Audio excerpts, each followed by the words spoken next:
खुलुमबाय लोगोफोर नोंथां साफ्रोमखौबो आंनि बे जेएन बड' ब्लग चेनेलाव नोंथां साफ्रोमखौ बरायबाय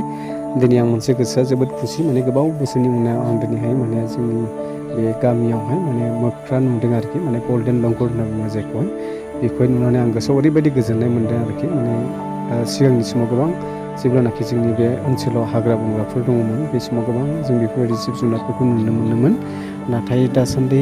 जोंनि बे हालामाव गोबां दंफां लाइफांफ्रा जोबस्रांनायनि जाहोनाव बेफोरबायदि जिब जुनारफ्रा गैयि जालांबाय जायनि थाखाय जों बेफोरबायदि गल्डेन लंगुर होननाय बुस्थुखौ जों नुनो थांला दिनैहाय बेयावहाय जोंनि हालामाव फैदों बेनिखायनो आं गोसो खुसियैहाय दानि बे समाव भिडिअ खालामनाय जादों आरोखि नोंथांमोनबो गोसोब्ला नायलांनो हागोन आरोखि नायदेरनो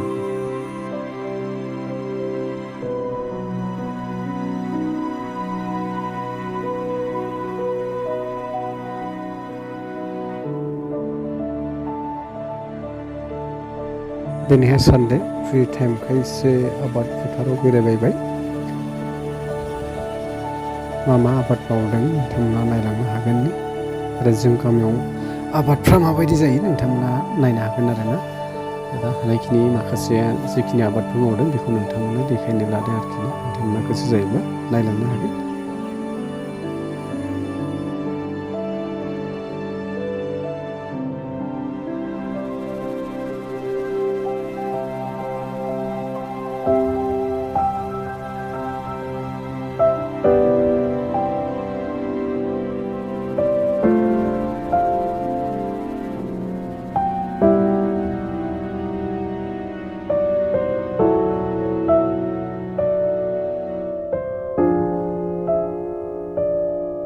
एसे फाथो आबादखौबो नोंथांमोननो देखायनायसै लोगोफोर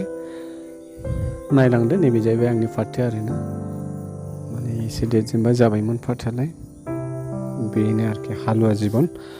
आबाद मावनानै थांनानै थायाबा जारला आरोखिना जोंना बेफोरनोसै जोंनि जिउ खुंनांगौ राहाया आबादजोंनो जों अराय सम नांथाबनानै थानो गोनां जायो आरोखि लेखा फराबो फराय रोङाखिसै